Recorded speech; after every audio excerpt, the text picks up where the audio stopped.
Que Dieu vous bénisse. Je vous salue tout dans le nom du Seigneur Jésus-Christ. Nous sommes là pour rétablir la vérité sur un thème. L'humanité sera-t-elle sauvée par la postérité d'Ismaël ou par la postérité d'Isaac? Parce que les musulmans disent que c'est par la postérité d'Ismaël que toutes les nations seront sauvées. Nous les chrétiens nous disons non. C'est par la postérité d'Isaac que toutes les nations seront sauvées. Mais que dit l'Écriture? Le messager issu de la postérité d'Ismaël, c'est Mohammed.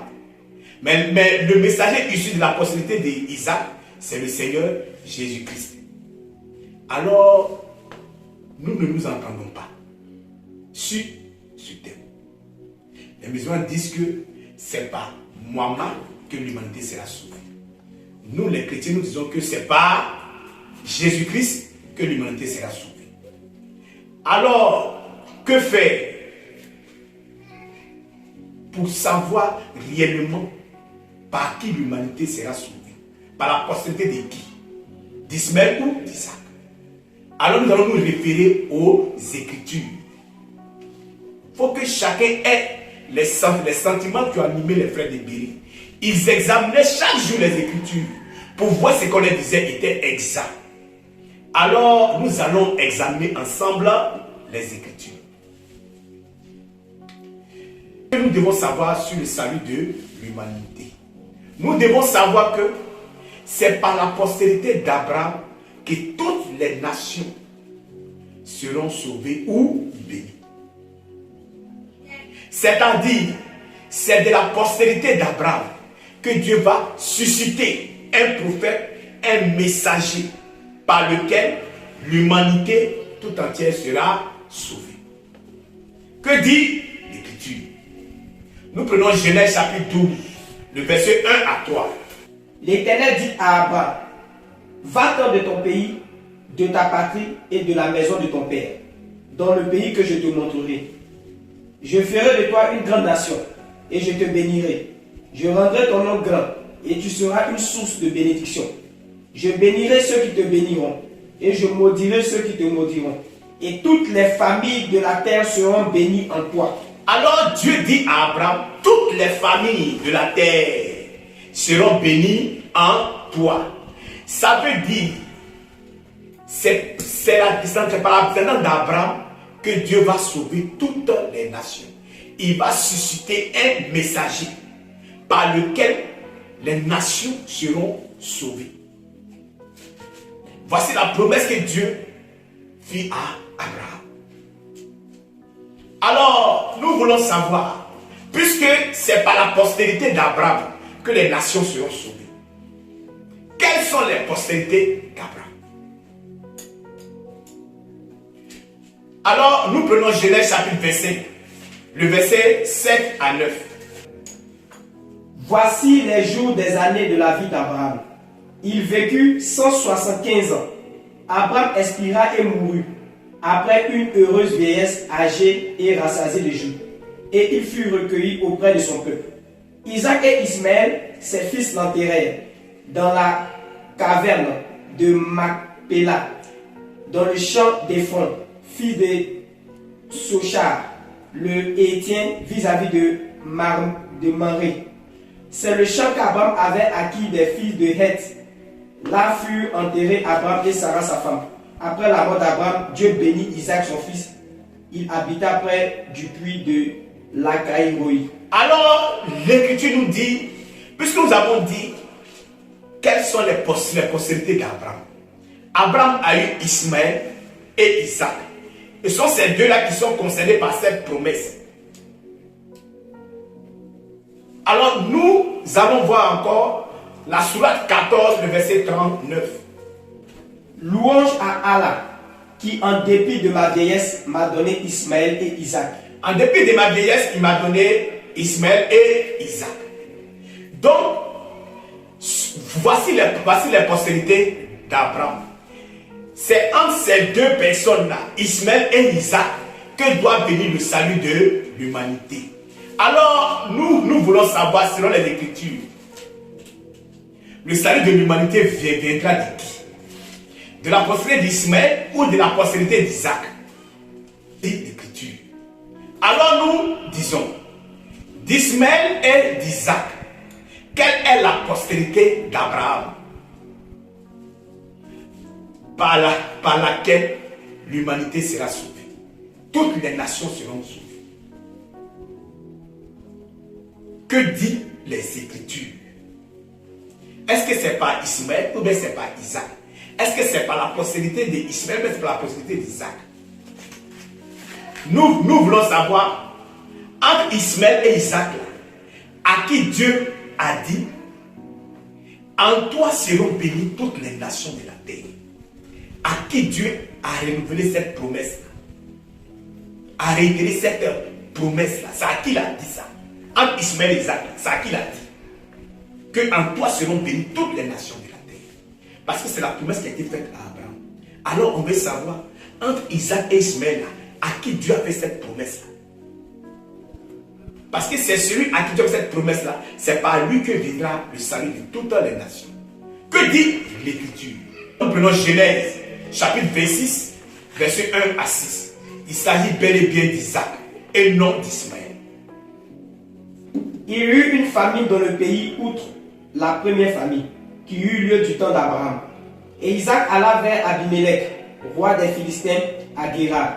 L'Éternel lui apparut et dit, ne descends pas en Égypte, demeure dans le pays que je te dirai. Séjourne dans ce pays-ci, je serai avec toi, et je te bénirai, car je donnerai toutes ces contrées à toi et à ta postérité. Et je tiendrai le serment que j'ai fait à Abraham ton père. Je multiplierai ta postérité comme les étoiles du ciel. Je donnerai à ta postérité toutes ces contrées et toutes les nations de la terre seront bénies en ta postérité. Parce qu'Abraham a obéi à ma voix et il a observé mes ordres, mes commandements, mes statuts et mes lois. Et Isaac resta à Guérar. Alors Dieu va dire à Isaac, en toi seront bénies toutes les nations de la terre. C'est par la postérité d'Isaac que toutes les nations de la terre seront bénies ou sauvées. C'est par Isaac et non par Ismaël. L'écriture est claire. Il n'y a même pas de débat. C'est une erreur de dire que c'est par la postérité d'Ismaël. Non. L'écriture dit, c'est par la postérité d'Isaac que toutes les nations de la terre seront sauvées. La même promesse qu'il avait faite à son père Abraham. Alors nous allons prendre encore Genèse 28, versets 10 à 14. Il va faire encore la même promesse encore au fils d'Isaac, qui est Jacob. Jacob partit de Beersheba et s'en alla à Charan. Il arriva dans un lieu où il passa la nuit, car le soleil était couché. Il y prit une pierre dont il fit son chevet, et il se coucha dans ce lieu-là. Il eut un songe, et voici une échelle était appuyée sur la terre, et son sommet touchait au ciel. Et voici les anges de Dieu montaient et descendaient par cette échelle. Et voici l'Éternel se tenait au-dessus d'elle. Et il dit, je suis l'Éternel, le Dieu d'Abraham, ton père, et le Dieu d'Isaac. La terre sur laquelle tu es couché, je la donnerai à toi et à ta postérité. Ta postérité sera comme la poussière de la terre. Tu t'étendras à l'Occident et à l'Orient, ou au septentrion et au midi. Et toutes les familles de la terre seront bénies en toi et en ta postérité. Alors Dieu va dire encore à Jacob, toutes les familles de la terre seront bénies en toi et en ta postérité. C'est pour dire que le salut de l'humanité là viendra par la postérité d'Abraham, d'Isaac et de Jacob. Donc nous allons encore reprendre les mêmes versets pour lire. Alors nous prenons Genèse 22, verset 18. Dieu a dit à Abraham, en toi seront bénies toutes les nations de la terre. Toutes les nations de la terre seront bénies en ta postérité, parce que tu as obéi à ma voix. Alors la même promesse là, il va la faire encore à son fils Isaac.